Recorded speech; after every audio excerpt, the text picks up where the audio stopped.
Muito bem, estamos de volta para mais uma lição da nossa escola bíblica dominical, aonde estamos vendo a revista Cristo para Todos.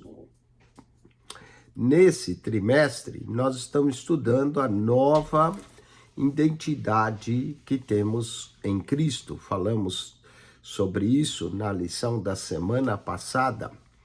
Nessa semana, nós vamos abordar Cristo em nós, Jesus e a nova criatura. O texto áureo se encontra no Evangelho de João, no capítulo 3, verso 16. Porque Deus amou o mundo de tal maneira que deu o seu Filho unigênito, para que todo o que nele crer não pereça, mas tenha a vida eterna. Ou numa outra tradução, conforme está na nossa revista, porque Deus tanto amou o mundo, ou o mundo de tal maneira, tanto amou o mundo que deu o seu Filho unigênito, para que todo aquele que nele crê não pereça, mas tenha a vida eterna. Deus deu o seu Filho por nós. A verdade central desse verso é que uma nova criatura deve iniciar uma busca incessante em conhecer o seu Salvador. Esta busca criará um relacionamento de proximidade e de comunhão com Deus. Vamos à introdução da nossa revista, dizendo que tudo o que vivemos e recebemos foi conquistado na cruz por nosso Salvador. Jesus, ao ir para a cruz, não só conquistou a vitória sobre os nossos pecados, mas também a cura. Isaías 53 diz que verdadeiramente ele tomou sobre si as nossas enfermidades. E Jesus também conquistou a nossa liberdade. João 8,36, se pois o Filho vos libertar, verdadeiramente sereis livres. Então, na cruz, Cristo conquistou a salvação, conquistou a cura divina para nós, conquistou a nossa libertação. Se hoje somos uma nova criatura, isso é consequência dos efeitos de Cristo na cruz. E porque Jesus veio ao mundo, lembra que Deus enviou o seu Filho ao mundo, que nasceu de uma virgem, que cresceu como homem e nos ensina a viver o verdadeiro sentido de vivermos para Deus. Cristo cumpriu a lei, manifestou o Pai, morreu na cruz e ressuscitou ao terceiro dia. O que somos e temos é graça de Cristo, o nosso Senhor, que conquistou tudo isso para nós na cruz. Vamos ao primeiro ponto da nossa lição e falar o que significa aceitar Jesus, não é? Fomos alcançados por Cristo, o que Cristo nos dá, um novo coração, no ponto 2, e no ponto 3 falaremos do arrependimento, a metanoia. Metanoia, palavra grega, e significa uma inversão de 180 graus no nosso destino. Significa estar indo numa direção e voltar totalmente de direção.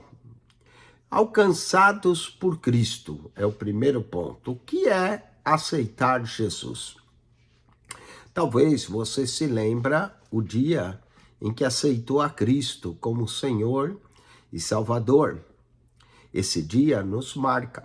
É como nascer de novo, porque é o momento em que a dureza do nosso coração é vencida e nos rendemos ao amor que nos constrange. Nesse instante, somos vencidos.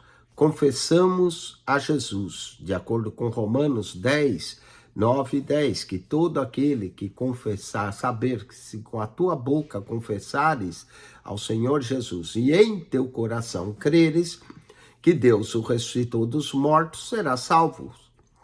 E aí nós paramos de resistir. nos entregamos totalmente em suas mãos. Aceitar a Cristo significa mudança de destino, mudança de direção, mudança de governo. Ele agora é o nosso Senhor. Acreditamos que aceitar a Cristo como Senhor e Salvador, porque também quem não tiver Ele como Senhor, também dificilmente terá como Salvador. Mas quando nós cremos em Cristo, nos entregamos a Ele como Senhor e Salvador, recebemos do seu Espírito Santo. E nesse momento somos santificados para uma vida regenerada. Essa santidade que nós chamamos é santidade posicional, pelo fato de estarmos em Cristo. Então, há um real encontro com Cristo na marca do resto para as nossas vidas.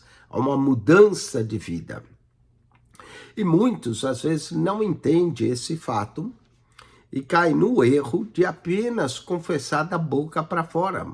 Mas se nós olharmos o texto de Romanos, a saber, se com a tua boca confessares e em teu coração creres, é preciso crer no coração. Então a entrega a Cristo não é apenas uma confissão com a boca faz confissão do que está no coração, que é Cristo. Mas tudo que é feito de forma genuína, descobrimos que não foi, na verdade, nós que escolhemos Ele, mas Ele que nos escolheu e nos designou para que nós vamos e demos fruto. Sendo que antes de o conhecer, Ele já nos amava. Romanos 5,8 diz que Cristo nos amou pelo fato de ter Cristo morrido por nós, a prova do amor de Deus. Mas Deus prova o seu amor para conosco, em que Cristo morreu por nós, sendo nós ainda pecadores. Esse amor é um amor incondicional. Ele nos amou primeiro. 1 João 4,19. O que nós fazemos é responder ao amor. O nosso aceitar a Cristo é uma resposta ao amor de Deus por nós. E quando nós o fazemos, de acordo com Ezequiel 36:26, ele nos dá um novo coração. Ezequiel 36:26 diz que ele porá dentro de nós um novo coração, um novo espírito, tirará o coração de pedra, escreverá a sua lei em nosso coração, coração de carne. Todo ser humano tem um coração. O coração na Bíblia aparece mais de 800 vezes, depende da tradução, porque às vezes algumas traduções no lugar de coração coloca mente. Mas podemos seguramente dizer mais de 800 vezes, depende da pesquisa. Outro dia eu fiz uma pesquisa mais de 950 vezes. Falando do coração físico, do nosso coração que bombeia sangue. Ele é um órgão que pesa cerca de 250 gramas. Toda mão fechada nossa é exatamente o tamanho do nosso coração. Mostra um punho fechado. E o coração chega a bater 100.800 vezes por dia. É bastante. Ele dá cerca de 75 batidas por minuto. Não é? E tem gente que tem o coração mais acelerado, 90 vezes. Quando fazemos exercício, 120 vezes o batimento cardíaco. Então, nós bate nos 24 horas, bate mais 100.800 vezes. Mas não é desse coração de carne, esse músculo, na verdade, que nós estamos falando, apesar que é importante que ele bata. Coração é também a sede das vontades. E na Bíblia, muitas vezes, a palavra coração é traduzida como mente, porque tem como a ver com os pensamentos, com as decisões que nós fazemos. Deus é o único que consegue enxergar o coração de todos. 1 Samuel 16, quando Samuel foi ungir um dos filhos de Jessé, ele pensava que era o primeiro, Eliabe, e Deus falou, não é esse, eu tenho rejeitado, porque Deus não vê como o homem vê. O homem vê o exterior, Deus vê o coração. Deus não vê a aparência, mas sim a essência. A nova criatura tem um coração aberto, rasgado diante de Deus. Joel, capítulo 2, verso 13. O coração também quebrantado. Davi disse que um coração contrito e quebrantado, Deus não rejeitará. Davi também orou no Salmo 51, verso 10 e 11. Cria em mim, ó Deus, um coração puro. Renova em mim um espírito reto. Que é o coração? Quando nós vamos de coração a Deus, Deus não despreza. Recebemos uma novidade de vida, porque é uma promessa de termos um novo coração. Ezequiel 36, verso 26, e Provérbios 4, 23 diz que de tudo que se deve guardar, guarda o teu coração, porque deles procede as fontes de vida. Um coração entregue é um coração que ama a Deus. Contudo, amarás o Senhor teu Deus de todo o teu coração. Mateus 28, 37. E esse coração deve ser regenerado, ser um novo coração, para que nós possamos buscá-lo por inteiro. Não é? Jeremias 29, 13. Buscar-me-eis e me achareis quando me buscardes todo o vosso coração. E Jeremias também diz que enganoso é o coração do homem e corrupto. Jeremias 17, 9. O fato que o nosso coração ele não consegue ser preenchido pelas coisas da terra. Dinheiro, sexo, bebedeira, nada disso. São passageiros, são temporais, prazeres temporais. O nosso coração precisa de Deus. Esse coração é a prova que o céu deve ser a nossa casa. Um coração novo, transformado. Vamos à metanoia, o arrependimento em Cristo. Aceitar a Cristo significa transformar nossas vidas, significa um novo coração e também afeta totalmente a nossa mente. 1 Coríntios 2,16 diz que nós temos a mente de Cristo. A palavra arrependimento, segundo o Lexo do Strongs, é a expressão metanoia do grego, que é uma ação que acontece de alguém que muda de direção. Ele sofre uma mudança. João pregava, arrependei-vos, pois, e produzi fruto digno de arrependimento.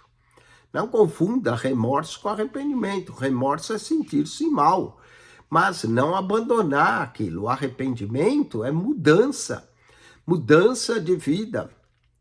E arrependimento não é remorso. Novamente, remorso é um sentimento que pode até levar às lágrimas por aquilo que se perdeu, mas não gera mudança. Tem gente que às vezes sente remorso quando o pai e a mãe morrem, que deveria dar mais atenção e não deu. E às vezes muitas dessas lágrimas não é só pela dor da perda, mas alguns até por culpa. O arrependimento, ele te leva a uma mudança completa, verdadeira, no coração e na mente. É um novo destino.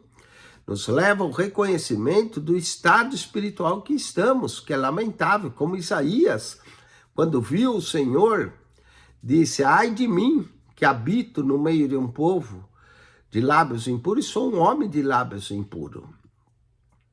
O arrependimento verdadeiro leva a ver o nosso pecado, lamentar sinceramente pelo pecado e querer uma mudança. É sentir o coração compungido, como lá no dia de Pentecoste. Que havemos de fazer? E Pedro disse, arrependei-vos e cada um de vós seja batizado, para que venha os tempos de refrigério, que nos faz, o arrependimento nos faz quebrar o laço de toda transgressão cometida. Segundo Crônicas 6, 26 e 27. faz-nos romper com a velha vida e operando-se uma nova vida em nós. Essa mudança de mente, que é metanoia, já dá a impressão, metanoia do grego, de mente, né? Nos leva ao Espírito Santo a produzir em nós frutos dignos de arrependimento. Nos volta de volta para o Pai. O Espírito nos é dado, o Espírito de adoção, pelo qual clama Abba Pai. É uma mudança, é receber o perdão. E com o perdão vem as bênçãos divinas. Vamos falar no segundo ponto de convertido ou convencido. Infelizmente, às vezes, em nosso meio, tem pessoas que não se converteram, que elas apenas se convenceram, se tornaram amigas do pastor, do evangelho, mas não houve uma mudança de vida. Ou se houve, essa mudança às vezes é imperceptível em alguns. Por isso que a conversão é um processo realmente de mudança.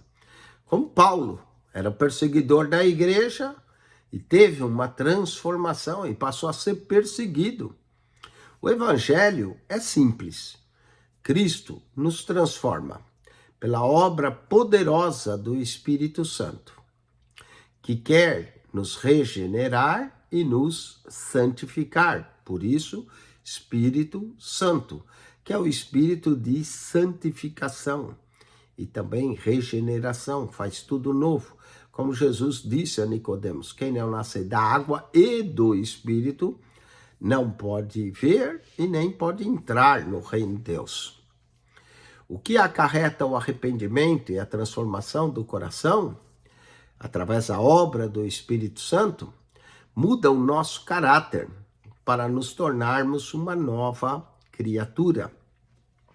Essa obra de mudança, de transformação, de nascer de novo, chamamos de conversão, que entendemos que a pessoa recebe um novo coração, um novo espírito, como aquela canção, recebi um novo coração do Pai, coração regenerado, coração transformado, coração que busca a Deus.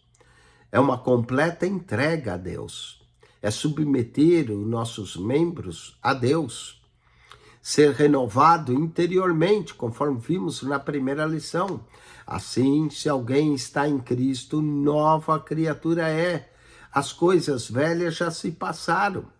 Essa conversão é um reposicionamento por parte do salvo, que antes estava indo para o inferno e a condenação eterna, mas teve sua rota corrigida por Cristo, rumo a um novo relacionamento com o Pai, e agora a caminho das mansões celestiais que Cristo foi preparar lugar para nós. Uma mudança completa, é uma mudança radical, é o abandono do pecado para uma nova vida. Vida com Deus, muda as condutas, muda os passos de uma pessoa convertida, elas são confirmadas pela postura e seus frutos. Não tem como fingir de ser salvo. Ou nós somos ou não somos, ou nós nos convertemos ou não convertemos. Os frutos de alguns denunciam que a árvore ainda não mudou de vida. Os frutos precisam ser frutos dignos de arrependimento. Vamos falar o que não é conversão. Estamos vivendo, de fato, em um tempo difícil. E Paulo já havia dito que os últimos dias seriam trabalhosos. Hoje, parece que o evangelho virou moda para alguns. E ser crente se tornou algo moderno. Falamos o que é uma conversão verdadeira. Não é falar que é uma conversão e não mudou nada. Aquele evangelho, venha como está e fique como está, e na verdade fica pior do que está para alguns, não é o evangelho. Ou o evangelho transforma ou não transforma. A graça não é a graça barata, venha, continue pecando, continue fazendo tudo errado. você vai ser salvo. Não existe isso. Ou você mudou de vida ou não. E também não é legalismo, você tem que regras. Não, é uma mudança de coração, uma mudança interna. É uma confissão de lábios, mas um crer no coração. E isso leva a pessoa a descer as águas batismais. Em Atos, capítulo 8, temos a história de Simão, o mágico, que chegou a ser batizado, mas parece que ainda não foi renovado. Quando ele viu que os apóstolos impunham as mãos e as pessoas recebiam o dom do Espírito Santo, ele ofereceu dinheiro. E Pedro repreendeu, dizendo: julgasses que o dom de Deus se compra por dinheiro? Ele mostrou que de fato não tinha sido regenerado. E Pedro diz: vejo que está em grande fel de amargura. A conversão verdadeira é uma alteração moral. Os fariseus, eles eram moralistas, mas não tinham conversão. Lucas 18, 9 a 13, Jesus nos conta que 2 homens subiram ao templo para orar. Um fariseu, jejuava 2 vezes, dava o dízimo de tudo.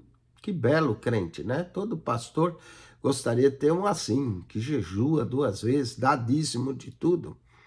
Mas era orgulhoso, né? Se orgulhava, dizia que não era igual aos demais homens, dava graças a Deus por isso. Eu não sei o que ele era diferente. Já o publicano não se atrevia a olhar para o altar, mas batia no peito e clamava por misericórdia. E Jesus disse que esse foi justificado para casa e não o outro. E diz até o porquê. Porque todo aquele que se exalta será humilhado, mas todo aquele que se humilha será exaltado. Não adianta dizer que foi transformado e não ter um coração humilde. A graça é concedida aos humildes. Diz que Deus resiste aos soberbos, mas dá graça aos humildes. Tiago 4, verso 6. Ser convertido não é uma reforma de uma casa velha. Eu acho até engraçado os reformadores, né? O tempo dos reformadores. Parece que só queria reformar. Deus não quer reformar, Deus quer fazer novo. Deus quer quebrar o vaso e fazê-lo completamente novo. Não é uma reforma que nós fazemos, uma melhoradinha, não é? Numa casa velha que às vezes pintamos as paredes, mudamos as cores, mas a estrutura continua do mesmo jeito. O ser humano não tem que ser reformado, o ser humano tem que ser transformado, mudado. A conversão verdadeira é a certeza que Cristo nos dá que morremos com Ele. Paulo dizia: já estou crucificado com Cristo. Não vivo mais eu, mas Cristo vive em mim. Ser transformado significa que fomos sepultados com Cristo, com Ele, e ressuscitamos com Ele para uma vida nova. Colossenses 2:20, Colossenses 2:12. Colossenses também 3:4, Cristo tem que se manifestar em nós. Nós somos herdeiros e co-herdeiros com Cristo. Herdeiros de Deus, co-herdeiros com Cristo. Essa marca de Cristo tem que aparecer em nós. Vamos aqui falar de 10 marcas da conversão. Você é um convertido ou um convencido? O convencido tem todos os índices que apontam que nunca conheceu Jesus, que nós já falamos no tópico anterior. É aquele que gosta de Jesus, da igreja, dos irmãos, de se congregar e até mesmo dizimar. Porém, nunca nasceu de novo, de acordo com o fariseu. Ora, o convertido carrega marcas de uma nova criatura, de ser consagrado a Deus. Ele não vai apenas na igreja, ele realmente adora a Deus. Ele não apenas dá o dízimo, ele oferta de coração. É uma mudança de vida. Ele mostra o verdadeiro amor aos seus irmãos na fé. Ele tem alegria na palavra de Deus e alegria de congregar. Hoje em dia tem gente que você tem que estar arrastando para a igreja, parece crente carrinho de mão, só vai para a igreja se for empurrado. Mas nós temos prazer, você não precisa convencer nenhum salvo a ir para a igreja. Quando a pessoa é salva, ela tem prazer em estar na casa de Deus, em ter comunhão com os irmãos e com o Senhor. E isso provoca o desejo da salvação em nós. O salvo verdadeiro também busca santificação, a obediência à palavra de Deus, a obedecer o seu Senhor, estar à disposição de Cristo para aquilo que o Senhor quer realizar por meio dele. O verdadeiro salvo mostra fervor. Como diz o hino, ó, com cego andei e perdido vaguei, longe, longe do meu Salvador. Mas do céu ele desceu e seu sangue verteu para salvar um tão pobre pecador. Foi na cruz onde um dia eu vi os meus pecados castigados em Jesus. Foi ali que pela fé os olhos abri e agora me alegro em sua luz. Esse é o salvo. Falemos no ponto 3, o poder de Cristo sobre nós. O poder da morte e da ressurreição de Jesus. Quando Cristo morreu na cruz, nós também temos que mortificar os nossos membros. Já estou crucificado com Cristo. Paulo diz que os que são de Cristo aprenderam a crucificar a sua carne. Jesus é o Filho de Deus. Através da sua morte na cruz, em nosso lugar, ele nos trouxe a redenção. Mas ao morrer por nós, nós também devemos morrer para o pecado. E Cristo pagou as nossas dívidas, nos resgatando da escravidão do pecado. Para a liberdade, Cristo nos libertou, Gálatas 5, verso 1. Ele selou essa nova aliança com seu sangue. Mateus 26, o sangue que é derramado para a remissão dos pecados de muitos. Ele anula o poder do pecado e nos liberta dos domínios das trevas, nos transportou do reino das trevas para o reino da luz. Da maldição ele nos tira. Ao morrer na cruz, ele se fez maldito em nosso lugar para remover toda a maldição. Hoje tem gente querendo quebrar a maldição que Cristo já quebrou na cruz do Calvário. E ele tira toda a condenação, nenhuma condenação há para os que estão em Cristo, que não andam segundo a carne, mas segundo o Espírito. Romanos 8:1. Romanos 8, 32, quem tentará acusação contra os escolhidos de Deus? É Deus quem o justifica. Quando todos pensaram que era o fim de Jesus, ao morrer, ele ressuscita. E ao ressuscitar, Cristo nos dá uma nova vida. A morte foi eterna, foi retirada. O domínio da morte agora está nas mãos de Jesus. Apocalipse 1,18, é ele que tem as chaves da morte e do inferno. O poder da morte e o poder do inferno, que nos deu acesso à regeneração para uma transformação completa. E recebemos essa justificação pela fé. Ele muda-nos, coloca-nos numa nova posição no mundo espiritual, conforme Gálatas, bendito Deus e Pai, Efésios 1:3, bendito Deus e Pai que nos fez assentar, já nos abençoou com todas as bênçãos celestiais e nos fez sentar nas regiões celestes com Cristo.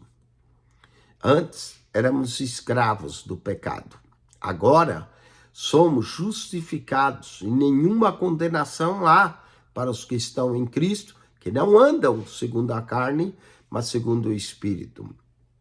Dentre todas as promessas sobre a ressurreição, a principal é a promessa que um dia iremos também ressuscitar e ter um corpo glorificado. 1 Coríntios, capítulo 15, o maior capítulo da ressurreição no Novo Testamento.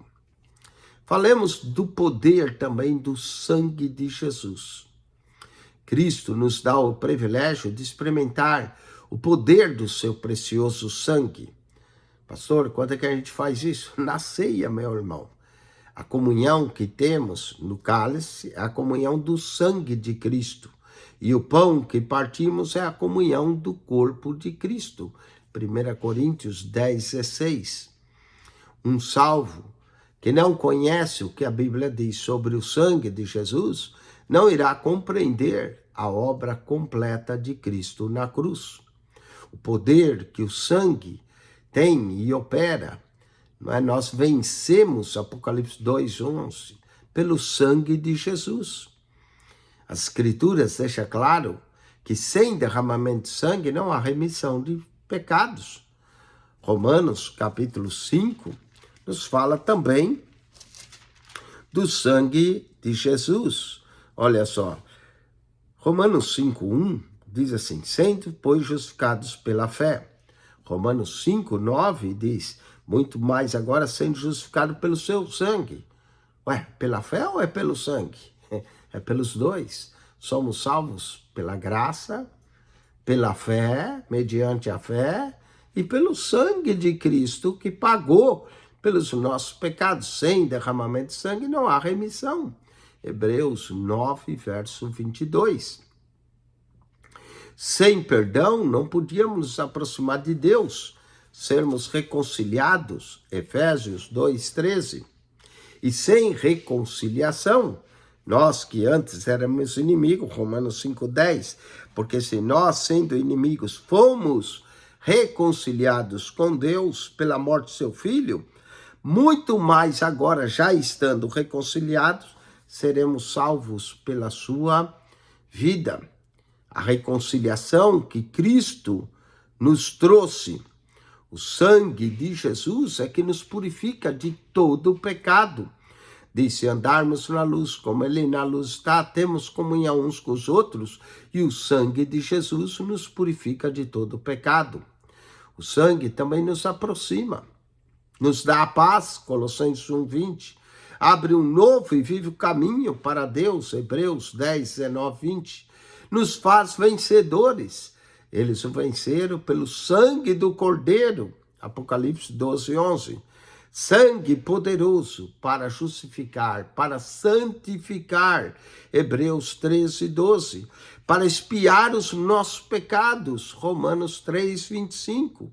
E para nos dar o perdão, Efésios 1:7. Gratificante é saber que saímos das mãos do diabo, de Satanás, e fomos comprados, não com ouro ou com prata, mas pelo precioso sangue de Jesus. 1 Pedro 1:18 e 19. O preço foi alto. E por causa desse preço, nada pode nos separar do amor de Deus.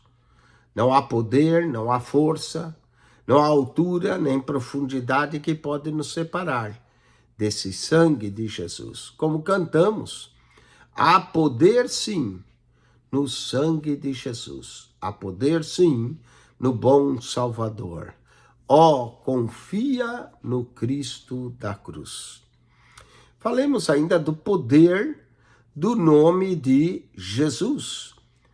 O nome de Jesus é poderoso. Em meu nome expulsarão os demônios. A morte, a ressurreição e o sangue nos revela o poder do nome de Jesus. Diante do seu nome, todo joelho se dobrará, os que estão no céu, na terra e até debaixo da terra, e confessarão que ele é Senhor, para a glória de Deus Pai. Que nome poderoso é esse?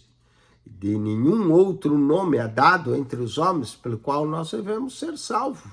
O seu nome de Jesus. Atos 4:12. A autoridade no nome de Jesus. O nome que foi escolhido pelo próprio anjo e Deus que mandou anunciar a José. Porás o nome de Jesus, porque ele salvará o seu povo dos seus pecados. Mateus 1:21. Esse nome é poderoso. Ele manifestou-se com Cristo ressurreto. Esse nome provoca a fúria no inferno. Por todos os inimigos, Deus cai diante desse nome. Nele encontramos a salvação. No nome de Cristo há perdão. No nome de Cristo há comunhão. E vem todas as respostas de oração. Até agora nada pedis em meu nome. Pedis para que o vosso gozo se cumpra. Nossas orações devem ser dirigidas a Deus Pai, em nome de Jesus, pela intercessão do Espírito. Nesse momento, o nome de Jesus tem poder para curar. Pedro disse, nem ouro, nem prata eu tenho, mas o que eu tenho te dou. Em nome de Jesus, levanta e anda. O nome de Jesus é poderoso. Anunciamos o Evangelho em nome de Jesus. Nesse nome nos reunimos e o adoramos. Esse nome, toda vez que 2 ou 3 se reúnem em seu nome, ele está no meio de nós. Vamos concluir então.